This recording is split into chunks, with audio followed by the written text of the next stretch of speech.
Αρχικά, ευχαριστώ πολύ και τον Λέανδρο και τον Ανδρέα για την πρόσκληση. Θεωρώ ότι πήγε καλά το προηγούμενο που το κάναμε διαζώσεις, οπότε υπήρχε μια ζήτηση να το κάνουμε και online. Σούπερ που μπορέσαμε και το βγάλαμε τόσο γρήγορα για να ικανοποιήσουμε και την ζήτηση που υπήρχε. Σε αυτή την παρουσίαση θα δούμε πώς χτίζουμε ένα project από το μηδέν, το οποίο μας βοηθάει να ξεχωρίσουμε στην αγορά εργασίας και το οποίο μας βοηθάει να βρούμε πιο εύκολα δουλειά στις σημερινές συνθήκες που το AI κάπως έρχεται και μας κάνει τη ζωή ίσως λίγο πιο δύσκολη ή την αγορά εργασίας λίγο πιο ανταγωνιστική. Δύο λόγια για μένα πάρα πολύ σύντομα.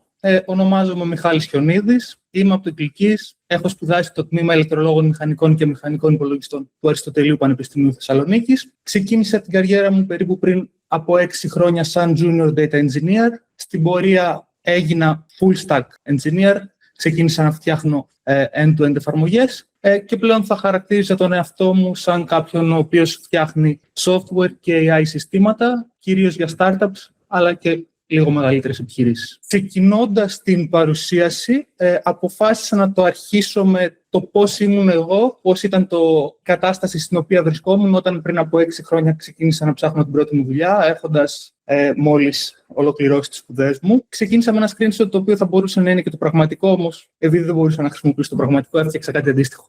Αυτό είναι ένα GitHub το οποίο θεωρώ ότι αντικατοπτρίζει το πώς είναι οι περισσότεροι οι οποίοι ψάχνουν την πρώτη τους δουλειά, πώς είναι το GitHub τους, των περισσότερων ανθρώπων που ψάχνουν την πρώτη τους δουλειά στο software. Ο λόγος που το λέω αυτό είναι γιατί οι περισσότεροι, σχεδόν όλοι, θα έχουμε ακούσει ότι για να βρεις δουλειά στον προγραμματισμό πρέπει να ξέρεις από GitHub, πρέπει να έχεις ένα προφίλ στο GitHub και να έχεις κάποια project στα οποία θα δουν οι recruiters, θα δουν οι εταιρείες οι οποίες θα ενδιαφερθούν να σε προσλάβουν. Οπότε μπαίνεις στην διαδικασία να πεις ότι πρέπει να φτιάξω το δικό μου GitHub. Και ξεκινάς βλέποντας κάποια tutorials, φτιάχνοντας ένα πολύ ωραίο to-do app, το οποίο βάζεις τις δουλειές που έχεις να κάνεις μέσα στη μέρα και σου φαίνεται ενδιαφέρον. Μετά ίσως ακούσεις κάτι για APIs και πας να φτιάξεις μια μικρή εφαρμογή που ένα API παίρνει πληροφορίες για τον καιρό και τις εμφανίζει. Εκεί νιώθεις ότι έχεις φτιάξει κάτι μαγικό πλέον. Μετά βλέπεις ένα YouTube tutorial ενός Ινδού, ο οποίος σου δείχνει πώς να φτιάξεις το Netflix σε 10 ώρες. Και λες, θα φτιάξω το Netflix.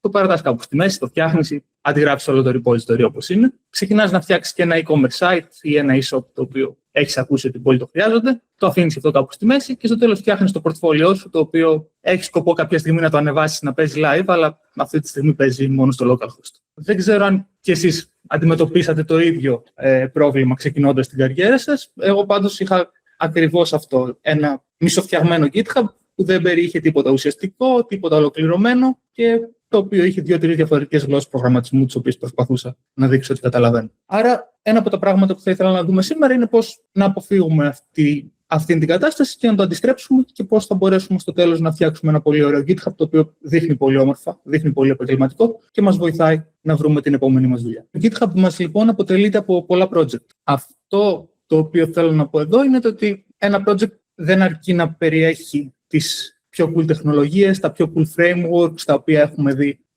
ότι μιλάνε όλοι για αυτά στο Twitter, στο LinkedIn, στο YouTube. Δεν ξέρω πού, δεν αρκεί να μοιάζει, να φαίνεται ότι είναι πολύ καλό, να φαίνεται ότι είναι το νέο Netflix, να φαίνεται ότι είναι το νέο Twitter. Το πιο σημαντικό πράγμα που πρέπει να κάνει ένα project το οποίο φτιάχνουμε με σκοπό να βρούμε δουλειά είναι να λύνει ένα πρόβλημα. Άμα το project μας δεν λύνει κανένα πρόβλημα, τότε απευθείας δεν έχει αξία. Δεν έχει αξία για κάποια επιχείρηση η οποία θέλει να σε προσλάβει. Όχι ότι θα σε προσλάβει επειδή έφτιαξες το project αυτό και θα το χρησιμοποιήσει η ίδια η εταιρεία, αλλά γιατί δείχνεις σαν ένας άνθρωπος ο οποίος δεν κατανοείς το ότι στην τεχνολογία, στο software, σκοπός όλης της δουλειάς που κάνουμε είναι να λύνουμε προβλήματα και όχι απλά να δείχνουμε ότι ξέρουμε καλή JavaScript. Άρα, κάπως έτσι έχουμε δύο είδους, ας το πω, δύο κατηγορίες ανθρώπων στον προγραμματισμό. Ο ένας είναι ο coder, θα τον χαρακτήριζα σαν τον πιο junior τύπο, που σίγουρα ήμουν κι εγώ πριν από μερικά χρόνια, και αυτός ο junior τύπος σκέφτεται κατευθείαν ποια είναι η πιο cool τεχνολογία,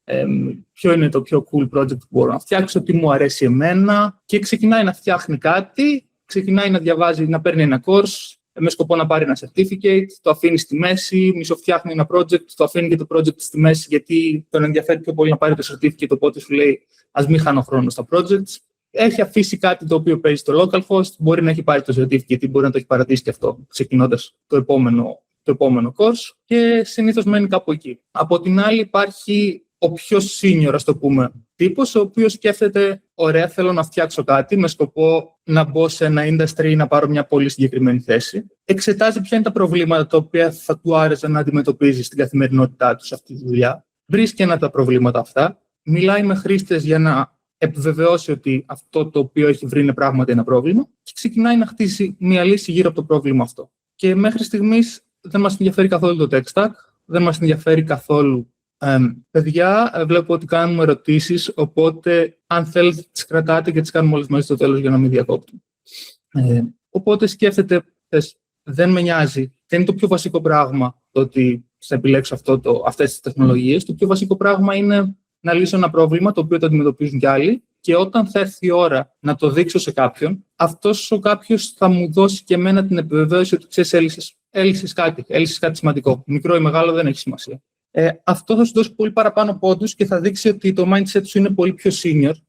Όταν πας είτε να βρεις δουλειά, είτε και ακόμα και μέσα στη δουλειά σου, να πάρεις προαγωγή. Όσο μεγαλώνεις σε seniority, τόσο πιο πολύ σημασία δεν έχει το πόσο καλή Python, JavaScript, React ξέρεις, αλλά το πόσο σημαντικά είναι τα προβλήματα τα οποία λύνεις μέσα στον οργανισμό. Άρα, ξεκινώντας εσύ ακόμη και σαν junior, να σκέφτεσαι με αυτόν τον τρόπο, χτίζεις τις βάσεις όχι μόνο για να βρεις πιο γρήγορα δουλειά, αλλά και για να μπορέσεις να αποδείξεις πολύ γρήγορα στη δουλειά που θα βρεις ότι δεν είσαι junior, είσαι κάτι πολύ παραπάνω για την εταιρεία. Πώς θα βρεις όμως ένα καλό πρόβλημα, πώς θα βρεις μια καλή ιδέα, την οποία θα μπορέσεις να επιβεβαιώσεις και να ξεκινήσεις να φτιάχνεις κάτι γύρω από αυτή την ιδέα. Έχω συγκεντρώσει 3 πολύ καλές πηγές, από τις οποίες προσωπικά αντλώ ιδέες και βρίσκω προβλήματα όταν θέλω να φτιάξω ένα project. Η πρώτη και η πιο συχνή και η πιο εύκολα, ας πούμε, που μπορεί να σκεφτεί κανείς, είναι να λύσει τα δικά σου προβλήματα. Να βρεις κάτι το οποίο αντιμετωπίζεις καθημερινά, τρώει πολύ χρόνο και άμα είσαι μέσα στην τεχνολογία και στο software,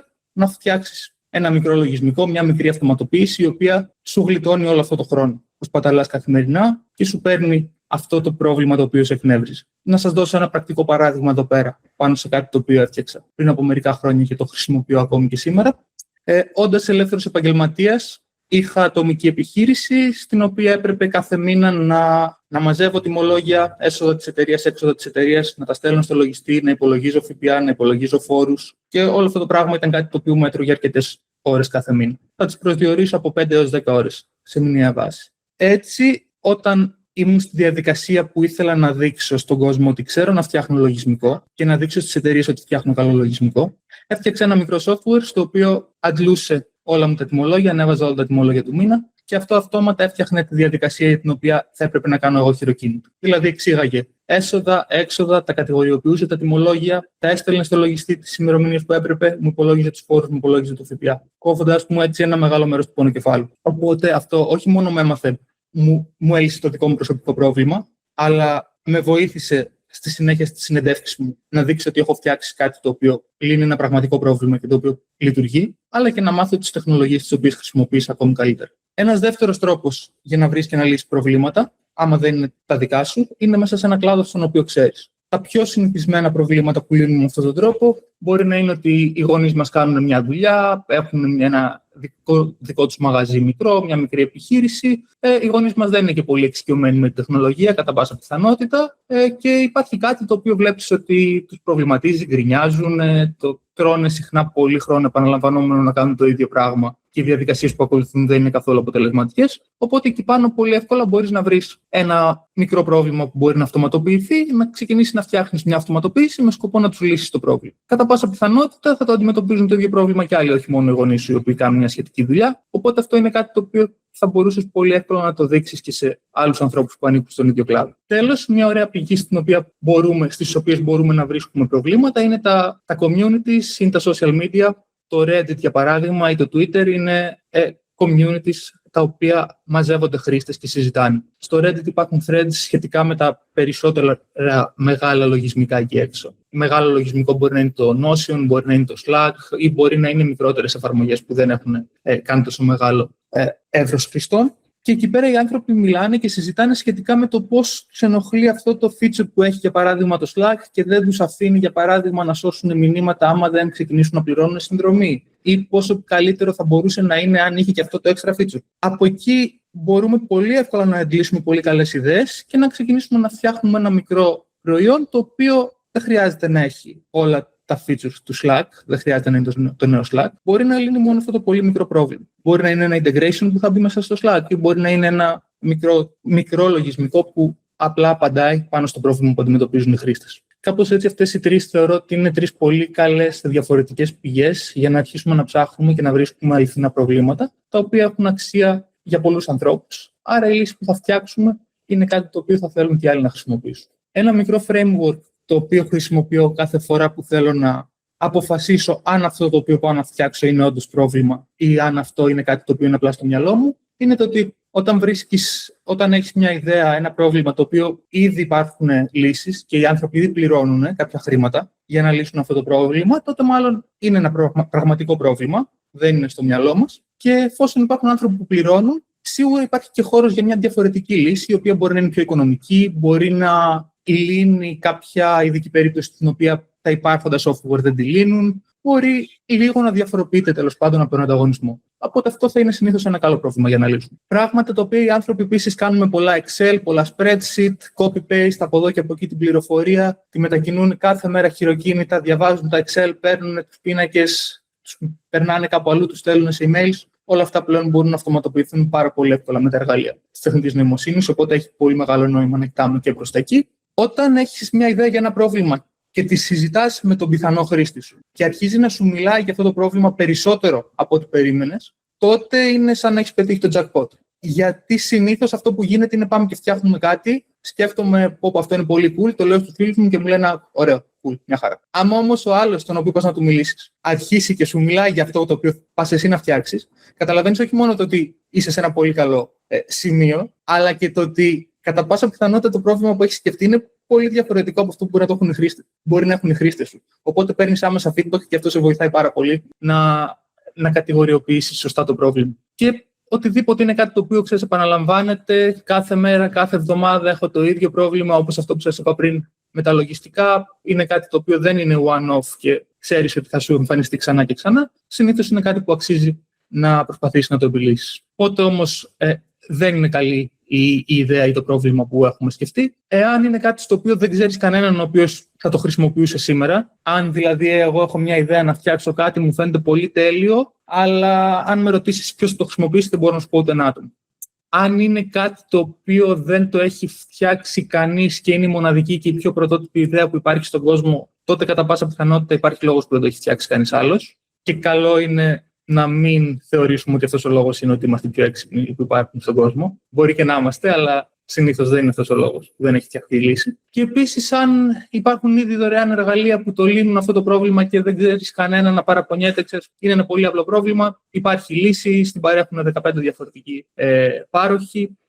Okay, μην ξαναφτιάξεις ακριβώς το ίδιο, δεν έχει νόημα να αντιγράψεις μια υπηρεσία η οποία λειτουργεί ήδη καλά, χωρίς να προσθέσεις κάτι νέο ή να διαφοροποιηθείς λίγο. Και επίσης δεν έχει νόημα αν δεν θα πλήρωνε και κανείς. Δηλαδή, ό,τι πας να φτιάξεις, για να έχει πραγματική αξία ο άλλος που έχεις απέναντί σου και συζητάς, θα πρέπει να φτάσει στο σημείο να πει ότι εγώ θα πλήρωνα για να λύσω αυτό το πρόβλημα. Εάν έχεις βρει κάτι τέτοιο, τότε σίγουρα είσαι σε πολύ καλό δρόμο.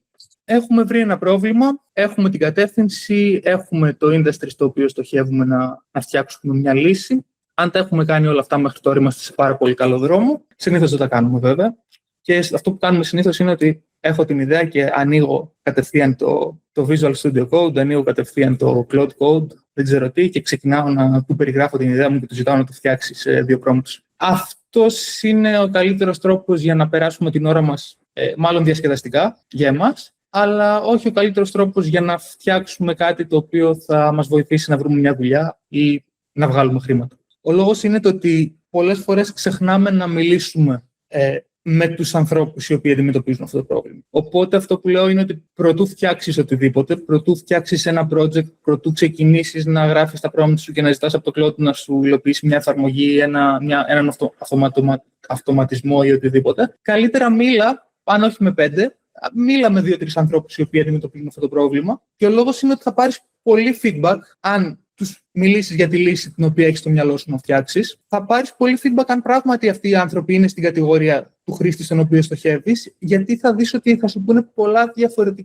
πολλές διαφορετικές οπτικές, θα σου μιλήσουν για προβλήματα τα οποία δεν τα έχεις συμπεριλάβει στη λύση σου και ουσιαστικά θα σε κατευθύνουν να φτιάξεις κάτι το οποίο τους λύνει το πρόβλημα. Άρα, αυτομάτως με το που μιλήσεις με 3 ανθρώπους και σου πούν το πρόβλημά τους πάνω στη λύση που έχεις σκεφτεί, αν εσύ καταφέρεις να φτιάξεις ένα λογισμικό που τους λύνει αυτό το πρόβλημα, κατευθείαν έχεις μια λειτουργική λύση. Κατευθείαν έχεις κάτι το οποίο έχει αξία για μερικούς ανθρώπους. Και άμα το λύνει για 3, τότε κατά πάσα πιθανότητα θα το λύνει για άλλους 3, για άλλους 10, για άλλους 20.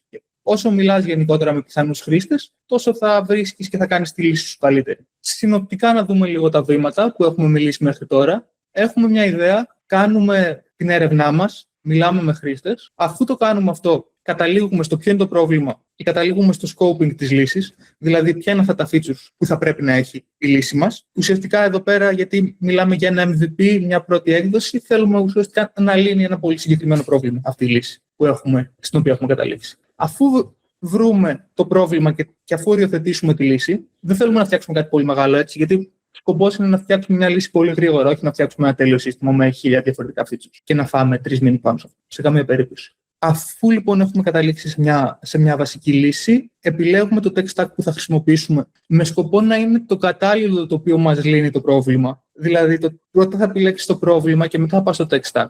Δεν θα πας, θέλω να χρησιμοποιήσω αυτό το tech stack οπωσδήποτε, σε οποιοδήποτε πρόβλημα να είναι. Γιατί αυτό πολλές φορές δείχνει ότι εσύ θέλεις να δείξεις ότι ξέρεις, για παράδειγμα, Kubernetes και έφτιαξες ένα απλό MVP χρησιμοποιώντας Kubernetes που δεν έχει κανένα νόημα. Το Kubernetes είναι περίπλοκο, είναι ακριβό, δεν έχει νόημα για MVP και πολύ απλές εφαρμογές. Άρα χρησιμοποιείς ένα tech stack που να ταιριάζει στο πρόβλημά σου και αυτό είναι κάτι που το θες και στην πορεία, γιατί όταν θα πας για τις συνεντεύξεις θα πρέπει να αιτιολογήσεις το τι χρησιμοποιήσεις. Και τέλος, αφού βρεις το tech stack σου, φτιάξε μια έκδοση και προσπάθησε να την έχεις έτοιμη σε 1 με 2 εβδομάδες από τη στιγμή που έχεις μιλήσει με τους χρήστες σου. Ποιος είναι ο λόγος? Ο λόγος είναι ότι δεν θέλουμε να φάμε πάρα πολύ χρόνο. Θέλουμε να φτιάξουμε κάτι που είναι στοχευμένο και θέλουμε μόλις έχουμε το project μας έτοιμο να το δείξουμε στους χρήστες, να το χρησιμοποιήσουν, να πάρουμε feedback και να το βελτιώσουμε. Θα επιμείνω λίγο στο κομμάτι του tech stack.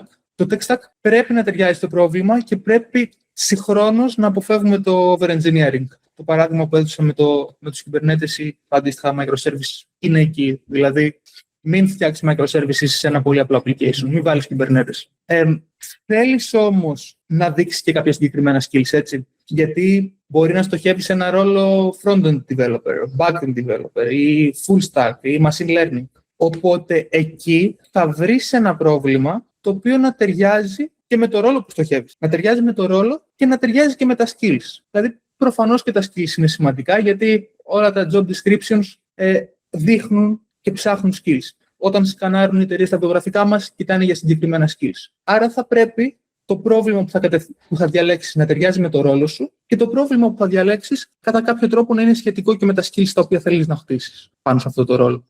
Να σας δώσω ένα παράδειγμα. Όταν ξεκίνησαν να βγαίνουν τα εργαλεία της τεχνητής νοημοσύνης, όταν η Claude και η OpenAI έβγαλαν τα API της, ήθελα να μάθω να τα χρησιμοποιώ για να δείξω μετά στις εταιρείες ότι έχω μια τριβή πάνω σε αυτά. Οπότε ξεκίνησα να κοιτάζω τα project μου και να προσπαθώ να βρω πού έχει νόημα να τοποθετήσω είτε ένα chatbot το οποίο θα απαντάει στις ερωτήσεις των χρηστών, είτε έναν AI agent το οποίο θα αυτοματοποιεί πράγματα όταν εγώ θα δίνω εντολές με κείμενο. Βρήκα εκείνο το σημείο και άρχισα να κουμπώνω πάνω τον AI agent ή το chatbot, χρησιμοποιώντας έτσι τα εργαλεία της OpenAI και της Claude και έχοντας βρει ένα παράδειγμα στο οποίο βρίσκουν εφαρμογή. Οπότε, όταν με ρώτησαν στη συνέντευξη αν έχω εμπειρία με τα APIs των εταιριών αυτών, γιατί ψάχναν κάποιον που μπορεί να τα χρησιμοποιήσει, τους έδειξα το project, τους έδειξα που έβαλα τον agent, τους έδειξα πώς χρησιμοποιεί το agent, το έτρεξα στην πράξη και μπόρεσα με αυτόν τον τρόπο να δικαιολογήσω γιατί στο συγκεκριμένο σημείο του project ήταν χρήσιμο να μπει. Άρα, αυτά που θέλουμε να δείξουμε να έχουν νόημα και να ταιριάζουν με το πρόβλημα το οποίο λύνει. Τέλος, το project το οποίο θα φτιάξουμε θα πρέπει πάντα να το κάνουμε deploy. Το να έχουμε ένα app το οποίο παίζει τοπικά στον υπολογιστή μας μέσα από το localhost, όμως αν μας ζητήσουν να το δουν live, να τους δώσουμε ένα URL και να μπουν, δεν υπάρχει αυτό και δεν ξέρουμε σε τι αναφέρονται, είναι από τα πρώτα πράγματα από τα πιο σημαντικά μάλλον πράγματα που μας κάνουν να χάσουμε πόντους. Αν πας σε συνέντευξη και δείξεις το project σου που παίζει στο localhost, απευθείας έχεις χάσει αρκετούς πόντους. Αν από την άλλη δώσεις το URL στον άνθρωπο που σου κάνει τη συνέντευξη, του δώσει credentials να μπει, του δώσει κάποιες οδηγίες για το πώς θα το δει, τότε αυτομάτως έχεις ανέβει πάρα πολύ και δείχνεις πολύ πιο επαγγελματικό πρόσωπο. Άρα πάντα προσπαθούμε να κάνουμε ένα απλό deployment, ιδανικά σε έναν cloud provider όπως είναι η Amazon, η Google ή η Microsoft, και ο λόγος είναι ότι οι περισσότερες εταιρείες κάνουν deploy τα εργαλεία τους, τα λογισμικά τους σε αυτούς τους providers, σε αυτούς τους cloud providers, οπότε αν δείξεις ότι έχεις εμπειρία και εκεί, έστω και σε απλά πράγματα, σε ένα απλό deployment, σε ένα απλό pipeline, κατευθείαν κερδίζεις πόντους και το κρατάμε και όσο πιο απλό γίνεται. Δηλαδή, για να κάνεις το deploy, βρες τον απλό τρόπο, μην βάλεις τον πιο σύνθετο. Βρες τις υπηρεσίες οι οποίες έχουν χαμηλότερο κόστος, γιατί όταν θα σε ρωτήσουν στη συνέντευξη πώς διάλεξες που θα κάνεις deploy το app σου και ποιο είναι το κόστος, θα πρέπει να μπορείς να απαντήσεις και όχι να πεις δεν ξέρω, που είναι ένα από τα πιο συχνά προβλήματα που αντιμετωπίζουν. Οπότε αυτό, βρες μια απλή λύση, κάνε ένα απλό deployment, δεν θα σε πάρει πάρα πολύ ώρα και θα δείξει πολύ πιο ωραίο και επαγγελματικό πρόσωπο. Μερικά πράγματα που χρειάζεται να περιλαμβάνει το project σου, διαφορετικού τύπου project. Τώρα, ας πούμε για ένα απλό application στην περίπτωση αυτή. Ένα απλό web app θα πρέπει να έχει ένα βασικό feature το οποίο λύνει ένα σημαντικό πρόβλημα. Το πρόβλημα στο οποίο έχεις καταλήξει έχοντας μιλήσει με τους χρήστες σου. Είναι καλό να μπορεί ο χρήστης να κάνει login για να δείξεις ότι το περιβάλλον είναι πιο σωστά στημένο. Ο καθένας έχει τα δικά του δεδομένα, ο καθένας έχει το δικό του περιβάλλον να κάνει σύνδεση κλπ. Happy Path που δουλεύει end-to-end σημαίνει ουσιαστικά να μπορώ να κάνω login, να ανεβάσω κάποια δεδομένα, να τρέξω ένα pipeline, να πάρω ένα αποτέλεσμα και ουσιαστικά αυτό να είναι το οποίο μου λύνει το πρόβλημά μου και να κάνουμε ένα απλό deployment. Extra features τα οποία είναι nice to have όμως όχι απαραίτητα για ένα μικρό project το οποίο θέλουμε να δείξουμε σε μια συνέντευξη είναι διάφορες settings page, profile page, dark mode που συχνά βλέπουμε στα apps. Είναι ok να τα φτιάξεις. Με τα AI εργαλεία μπορούν να φτιαχτούν σε λίγα μόνο prompts, οπότε πλέον θεωρούνται κάπως δεδομένα ότι μπορούν να φτιαχτούν, δεν θεωρούνται πολύπλοκα. Ενώ πριν το agentic coding για να φτιάξει μια settings page μπορεί να είχε μια εβδομάδα, πλέον μπορεί να το φτιάξει σε 2 prompts, οπότε είναι κάτι που αναμένεται όταν παρουσιάζεις τη δουλειά σου. AI integration το ζητάνε πάρα πολύ. Σχεδόν όλες οι αγγελίες εργασίας πάνω στο tech θέλουν να δείξεις ότι είσαι ικανός να εντάσσεις λύσεις τεχνητής νοημοσύνης πάνω σε αυτά τα οποία φτιάχνεις. Μια εφαρμογή πρέπει να μπορεί να έχει ένα chatbot ή να μπορεί να συνδεθεί με έναν MCP server ή να μπορεί να έχει έναν agent στον οποίο μιλάς και σου αυτοματοποιεί μια δουλειά. Κερδίζεις πάρα πολλούς πόντους αν δείξεις ότι έχεις τριβή με αυτά τα εργαλεία. Και μια απλή admin σελίδα ή έναν analytics dashboard το οποίο σου δείχνει πόσοι χρήστες έχουν μπει στην εφαρμογή σου την τελευταία μέρα ή την τελευταία εβδομάδα. Είναι κάτι που επίσης ανεβάζει πάρα πολύ και σου δίνει πάρα πολλούς πόντους, γιατί δείχνεις ότι σκέφτεσαι σε επαγγελματικό επίπεδο και όχι στο απλά έφτιαξε ένα app στο οποίο παίζει και μοιάζει χαριτωμένο. Ένα case study από ένα project που θα μπορούσε να φτιάξει κανείς και κατευθείαν να εντυπωσιάσει πάρα πολύ στις συνεντεύξεις για να βρει την επόμενη του δουλειά. Όσοι μένουμε στη Θεσσαλονίκη, σίγουρα έχουμε προσπαθήσει κάποια στιγμή στη ζωή μας να κλείσουμε ένα ραντεβού με ένα ιδιωτικό κέντρο υγείας για να κάνουμε κάποιες εξετάσεις και αντιμετωπίσαμε πρόβλημα επικοινωνίας. Παίρναμε τηλέφωνο και δεν μας το σηκώνουν, παίρναμε τηλέφωνο και δεν ξέρανε πότε θα μπορέσουμε να κλείσουμε ραντεβού, έπρεπε να ξαναπάρουμε πίσω. Είχαμε πολλή ώρα στην αναμονή, χάναμε χρόνο, εκνευριζόμασταν και η εμπειρία μας ήταν πολύ κακή. Αφήσαμε και ένα αρνητικό review γιατί μας έσπασαν τα νεύρα και άμα μπείτε στα Google Reviews των συγκεκριμένων διαγνωστικών κέντρων, συνήθως είναι γύρω στα 2 αστέρια, που δείχνει τον εκνευρισμό του κόσμου. Οπότε, τι θα μπορούσε κανείς να φτιάξει? Έναν μικρό AI agent, ο οποίος ουσιαστικά αναλαμβάνει την επικοινωνία με τον πελάτη. Θα μπορούσε να είναι σε voice mode, δηλαδή να παίρνεις τηλέφωνο και να μιλάς απευθείας με τον agent, ο οποίος έχει πρόσβαση στο πρόγραμμα και μπορεί να σου κλείσει άμεσα ραντεβού ή να σου πει τη διαθεσιμότητα. Θα μπορούσε να είναι σε text mode, δηλαδή να στέλνεις ένα email και να σου απαντάει το σύστημα τεχνητής νοημοσύνης που έχεις φτιάξει, το οποίο έχει πρόσβαση στη βάση δεδομένων, στα ραντεβού, οπότε μέσω email μπορεί να σε απαντήσει και να σε βοηθήσει να κλείσει το ραντεβού σου. Θα μπορούσε να λειτουργεί ακόμα και με SMS, θα μπορούσε να λειτουργεί ακόμα και με DM στο LinkedIn, στο Instagram ή οπουδήποτε. Ουσιαστικά μια αυτοματοποίηση η οποία για την εταιρεία θα είχε πάρα πολύ μεγάλη αξία γιατί βοηθάει στο customer service της, γιατί η εταιρεία προφανώς θα χρειαζόταν πλέον λιγότερους πόρους προς την εξυπηρέτηση πελατών και ειδικά στην περίπτωση που δεν μπορεί καν να την υποστηρίξει με τους ανθρώπους τους οποίους έχει τους δίνει σε ένα επιπλέον σύστημα. Βοηθάει το user experience, αφήνει τον πελάτη πιο ευχαριστημένο άμα το σύστημα λειτουργεί σωστά, οπότε ο πελάτης μάλλον δεν θα αφήσει ξανά τη κριτική με τα 2 αστεράκια και θα είναι λίγο πιο θετικά προδιαθετημένος απέναντι στη συγκεκριμένη κλινική. Κάπως έτσι μπορείς να σκεφτείς να βρεις ένα πολύ απλό πρόβλημα, να το αυτοματοποιήσεις. Φυσικά όλα αυτά, αν μιλούσαμε πριν από 2 χρόνια, δεν θα είχαν καμία βάση, δεν θα μπορούσαν να φτιαχτούν. Θα θέλανε μήνες για να φτιαχτούν. Θα θέλανε ομάδα από developers για να φτιαχτούν. Όμως σήμερα, το 2026, χρειάζονται ένα άτομο και μια συνδρομή στο Cloud Code στην OpenAI και μπορεί να φτιαχτούν μέσα σε μια εβδομάδα να έχει ένα MVP το οποίο θα παίζει. Οπότε και το project στο οποίο αναφερόμαστε είναι πάντα σχετικό και του χρόνου στον οποίο μιλάμε. Εδώ λοιπόν ο ελέφαντας στο δωμάτιο, όπως μου αρέσει να λέω, είναι η τεχνητή νοημοσύνη, πού τη χρησιμοποιούμε, τι μπορεί να κάνει, τι δεν μπορεί να κάνει και αν θα μας πάρει τις δουλειές σήμερα, αύριο ή σε μερικά χρόνια. Η τεχνητή νοημοσύνη σίγουρα μπορεί να γράψει καλύτερο κώδικα από εμάς, σίγουρα ξέρει περισσότερα frameworks από εμάς, σίγουρα έχει περισσότερα skills από εμάς. Οπότε αυτό που θα έπρεπε να κάνουμε είναι να χρησιμοποιήσουμε την τεχνητή νοημοσύνη υπέρ μας για να μας βοηθήσει να παράγουμε περισσότερο, να αυξήσουμε την παραγωγικότητά μας και κατ' επέκταση να αυξήσουμε την παραγωγικότητα του οργανισμού στον οποίο είτε δουλεύουμε είτε στοχεύουμε να δουλέψουμε. Αυτό όμως το οποίο δεν μπορεί να κάνει ακόμη η τεχνητή νοημοσύνη και ο λόγος για τον οποίο οι εταιρείες συνεχίζουν ακόμη να προσλαμβάνουν ανθρώπους πάνω στην τεχνολογία, συνεχίζουν να προσλαμβάνουν προγραμματιστές, αναλυτές, επιστήμονες δεδομένων και όλα τα σχετικά επαγγέλματα, είναι ότι η τεχνητή νοημοσύνη δεν μπορεί να μιλήσει με τους χρήστες της εφαρμογής σου, δεν μπορεί να μιλήσει με τους χρήστες της υπηρεσίας σου, δεν μπορεί να καταλήξει στο σωστό πρόβλημα, γιατί συνήθως δεν έχει όλο το context και συνήθως της λείπει πληροφορία σχετικά με αυτή που έχουν οι άνθρωποι, ως προς τον οργανισμό πάντα. Δεν μπορεί να σχεδιάσει λύσεις αν δεν λάβει τα κατάλληλα prompts. Μπορεί να θέλουμε να φτιάξουμε το ίδιο πράγμα και να βάλουμε 2 εντελώς διαφορετικά prompts. Και η λύση δικιά σου να είναι 100 φορές καλύτερη από τη δικιά μου, να είναι πολύ πιο λειτουργική και να έχει πολύ μεγαλύτερη αξία, απλά και μόνο επειδή το prompt το οποίο έγραψα ήταν για τα σκουπίδια. Οπότε ακόμα χρειάζεται το χειριστή, το cloud για να δουλέψει. Και τέλος, η τεχνητή νοημοσύνη δεν μπορεί να χτίσει σχέση με ανθρώπους, δεν μπορεί να κάνει πωλήσεις μόνη της, δεν μπορεί να κλείσει δουλειές. Οι εταιρείες αναθέτουν αποκλειστικά το θέμα της επικοινωνίας των πωλήσεων σε ανθρώπους και όχι σε AI agents. Μάλιστα, μέχρι στιγμής τα δείγματα μας δείχνουν ότι οι εταιρείες οι οποίες αναθέτουν στους agents το να χτίσουν σχέσεις με άλλους ανθρώπους δεν τα πάνε και πολύ καλά. Οπότε έχουν επιστρέψει στο παραδοσιακό μοντέλο που οι σχέσεις χτίζονται μεταξύ ανθρώπων και όχι μεταξύ εργαλείων. Έχοντας όλα αυτά υπόψη, έχουμε χτίσει το project μας, χρησιμοποίησαμε τα AI εργαλεία μας εκεί όπου έχουν αξία για μας, στο να αυξήσουν την παραγωγικότητά μας και το χρόνο στον οποίο παράγουμε αποτελέσματα. Φτιάχνουμε το project και καταλήγουμε στο σημείο από το οποίο ξεκινήσαμε, στο README 5.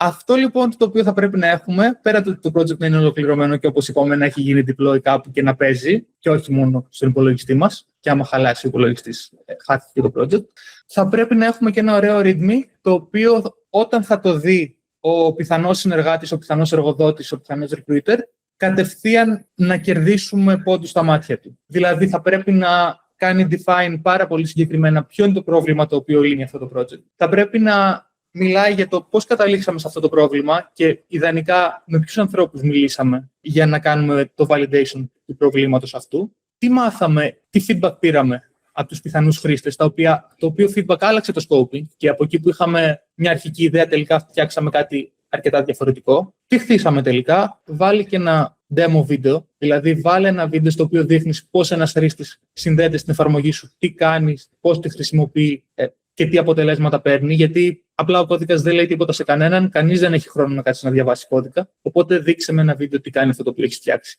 Είτε είναι εφαρμογή, είτε είναι αυτοματισμός, είτε είναι οτιδήποτε, δείξε με ένα βίντεο στο χρήστη σου ή σε αυτόν που θα το δει το πώς λειτουργεί. Trade-offs πολύ σημαντικά, γιατί δείχνουν τα υπέρ και τα κατά μιας λύσης. Ουσιαστικά, στη συνέντευξη θα συζητήσεις για το project αυτό. Οπότε, μια από τις ερωτήσεις που θα έχει σίγουρα ήταν ποια ήταν τα υπέρ και τα κατά της λύσης. Γιατί επέλεξες αυτή τη λύση έναντι μια άλλη. Οπότε, αν σκεφτείς εκ των προτέρων τα trade-offs και προετοιμαστείς για αυτά, τότε θα είσαι σε ένα πολύ πιο καλό στάδιο όταν θα πας να το παρουσιάσεις. Και ένα πολύ όμορφο roadmap με βάση το feedback που έχεις λάβει, το πώς θα μπορούσε να βελτιωθεί αυτό που έχεις φτιάξει. Δηλαδή, το έφτιαξες σε 2 εβδομάδες επειδή ήθελες να είναι ένα project που θα σε βοηθήσει να βρεις δουλειά. Πολύ ωραία. Έφτιαξες το MVP, το παρουσιάζεις πολύ ωραία. Άμα είχες μπροστά σου 3 μήνες, που είναι η επόμενη ερώτηση που θα σου κάνω, τι βελτιώσεις θα έκανες? Και εκεί πέρα, σκοπός είναι να δείξεις ωριμότητα, να δείξεις ότι καταλαβαίνεις τι είναι αυτό που έφτιαξες, γιατί ουσιαστικά εξηγείς τον άλλον το σκεπτικό σου. Και οι άνθρωποι προσλαμβάνουν ανθρώπους, οπότε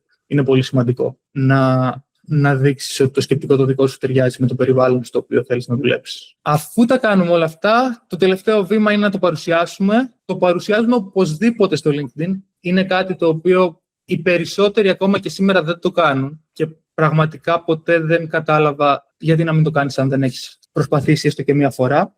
Να πω για το LinkedIn ότι με έχει βοηθήσει να βρω όλες τις δουλειές που έχω κάνει μέχρι σήμερα. Με έχει βοηθήσει να βρω όλες τις συνεργασίες που έχω κάνει μέχρι σήμερα, να γνωρίσω πολύ ωραίους ανθρώπους και πολύ δραστήριους ανθρώπους, να γνωρίσω ανθρώπους με κοινά ενδιαφέροντα και εργασιακά και μη. Οπότε το να παρουσιάσεις με έναν όμορφο τρόπο τη δουλειά σου στο LinkedIn μόνο να σε βοηθήσει μπορεί.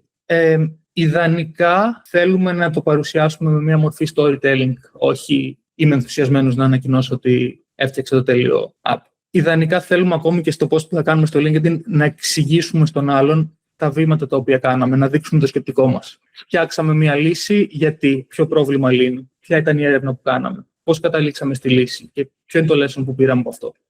Εάν το κάνουμε αυτό, τότε θα εντυπωσιάσουμε σίγουρα τους πιθανούς μας εργοδότες, θα εντυπωσιάσουμε σίγουρα οποιονδήποτε το διαβάσει και θα δείξει ότι και πάλι έχουμε την ωριμότητα την οποία απαιτούν όλα τα περιβάλλοντα εργασίας από έναν επαγγελματία. Το ίδιο πράγμα θα το κάνουμε φυσικά και στη συνέντευξη. Δηλαδή, το framework θα πρέπει να είναι το ίδιο όταν παρουσιάζεις το project και στη συνέντευξη. Πάντα ξεκινάς από το πρόβλημα, πάντα μιλάς για το feedback που πήρες, πάντα εξηγείς σε ποιους ανθρώπους είναι χρήσιμη η λύση σου. Μην πεις έφτιαξα έναν AI agent βάζοντας Claude και OpenAI και κατανάλωσε 1000 tokens και μου απάντησε σωστά σε 3 ερωτήσεις.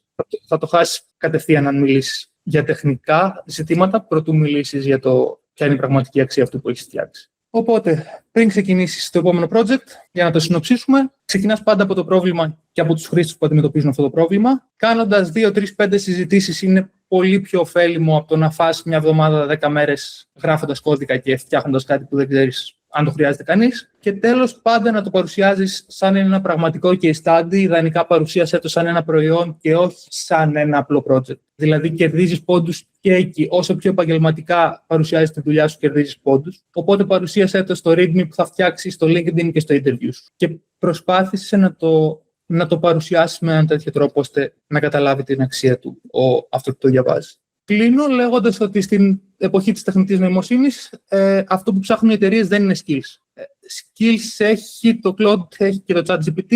Αυτό που ψάχνουν σήμερα οι εταιρείες είναι ανθρώπους οι οποίοι μπορούν να επικοινωνήσουν μεταξύ τους, μπορούν να κατανοήσουν και να λύσουν προβλήματα τα οποία υπάρχουν. Ευχαριστώ πάρα πολύ που με ακούσατε. Ελπίζω να μην σας κούρασα πολύ και πλέον έχουμε το χρόνο για ερωτήσεις.